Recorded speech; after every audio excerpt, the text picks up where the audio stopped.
Halo rekan-rekan semuanya, ya ini ada berita gembira sebentar saya akan putarkan di mana Indonesia akan punya rupiah digital. Ya, ini kabar baik bagi rekan-rekan pioners. Bagaimana caranya ketika kita mining Pi, apakah bisa dikonversi? Pastinya ada jalan untuk mengkonversi ke uh, rupiah digital. Ya, tinggal kita uh, menggunakan exchange saja ya teman-teman, biasanya di aplikasi ya. Karena kalau di Indodax itu kan sekarang saja sudah bisa. Hanya saja ini untuk uh, menggunakannya langsung bertransaksi di apa ya, di transaksi digital ya teman-temannya, sehingga rupiah itu bisa langsung dikirim juga. Misalnya membeli mungkin seperti uh, peluru-peluru game anak-anak muda ya, atau yang lainnya teman-teman, kita lihat ke depannya ya. Ini kita dengar dulu. Saudara, Indonesia bakal punya rupiah digital yang bisa digunakan untuk belanja sampai digunakan di transaksi metaverse.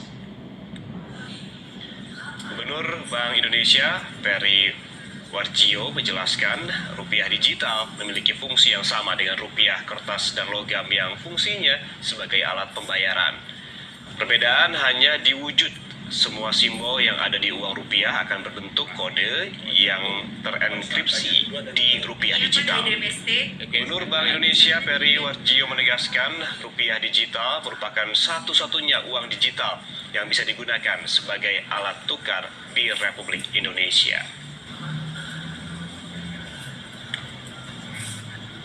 Satu, sebagai alat pembayaran yang sah, ya satu, itu bisa digunakan untuk membayar medium of exchange. Alat pembayaran, semuanya bisa. Untuk beli sepatu ya iso, gitu ya, tapi dengan digital. Untuk beli rumah juga bisa, mobil juga bisa, dengan transaksi digital. Untuk membeli barang yang di metaverse juga bisa. Itu bedanya kalau yang ini nggak bisa untuk beli metaverse. Ya kan? Karena metaverse di dunia digital. Nah itu ya. Kemudian ada satu lagi berita yang bagus ini.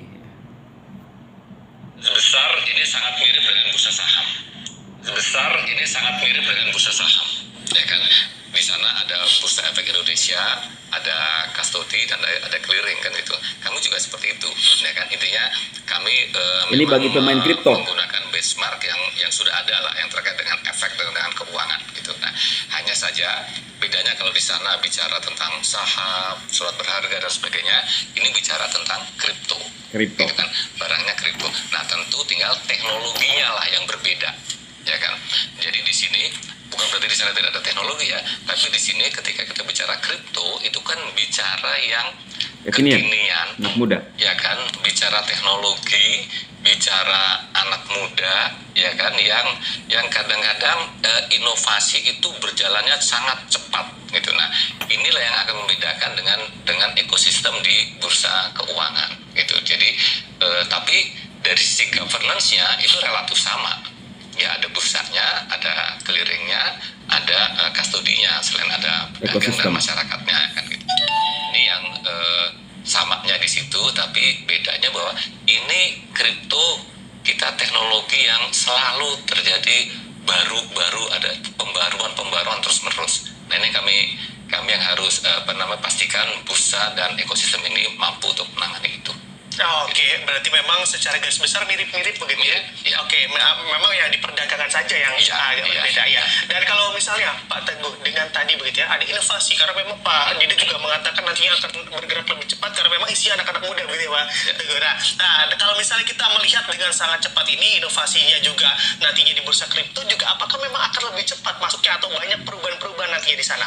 Ya, kalau kami melihatnya menjadi hal yang positif. Karena apa? Karena Bapepti itu kan ini sepengetahuan saya, izin nih Pak Didit, mulai dari oksigen, minyak goreng ya, sampai kemudian aset kripto gitu ya kan. Jadi semuanya di Bapepti. Kemudian ketika memang spesifik yang bagian aset kripto pindah nih ke tempat yang lain yang memang akan fokus untuk mengelola, ya tentu kan akan bisa lebih mempercepat nih inovasi-inovasi yang ada. Jadi kalau kemudian kita katakan masih per hari ini kami diperbolehkan untuk memperdagangkan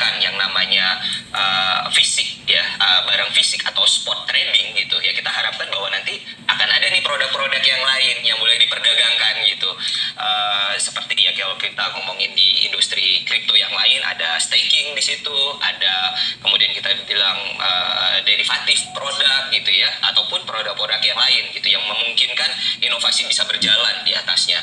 Jadi sekali lagi bahwa kehadiran bursa, sekali lagi harapan kami itu bukan pada posisi yang melanjutkan, tetapi justru akan meningkatkan ya, akan meningkatkan tadi sekali lagi dari segi kepercayaan masyarakat, terus kemudian naik meningkatkan volume transaksi, kemudian naik lagi meningkatkan produk-produk yang mulai diperdagangkan gitu ya, dan kemudian hal-hal yang lain yang kemudian itu menjadi positif dari kehadiran bursa, Mas Bro.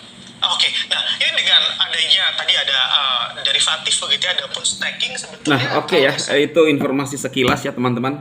Artinya kan kalau para pionir sudah ada bayangan ya, kita sudah mining dan menurut saya boleh dikatakan bahwa Pi Network itu adalah sebuah kripto ya. Kripto, mudah-mudahan kripto benaran ya. Kan ada juga bermunculan kripto-kripto yang kripto palsu ya. Ya bagaimana kita tahu ya, memang mesti kita uji terus ya. Diuji dengan waktu teman-teman. Ya, saya mining di FCC itu real, bisa membayar sampai sekarang ya.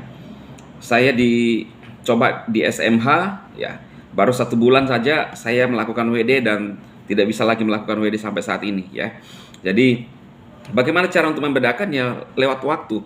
Makanya itu teman-teman selalu saya bilang, kalau bisa main gratis aja ya, jauh lebih baik ya, daripada Anda merasa kehilangan semuanya ya.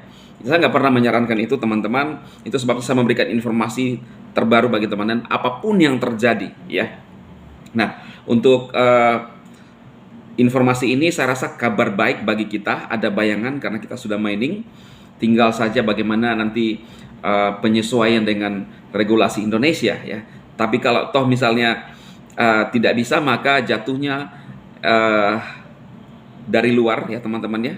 Jadi kripto dari luar, lalu kita masuk di Indodax lewat pintu Indodax, lalu kemudian ke rupiah. Ya sebenarnya juga apa yang terjadi dengan sekarang udah bisa dilakukan ya. Ini hanya kalau rupiah digital hanya maju selangkah saja, lebih cepat transaksinya, bisa lebih cepat ya dengan rupiah fisik yang sekarang. Karena toh sama juga, kecuali mungkin di dalam bursa itu rupiah bisa dipermainkan, diperdagangkan ya. Tapi kan rupiah itu flat nilainya ya teman-teman, maka nggak bisa diperdagangkan. Beda dengan USDT, dia bisa naik turun fluktuatif, tapi itu pun tidak signifikan ya. Kecuali dibuat satu misalnya koin rupiah ya, yaitu mungkin dipisahkan dari nilai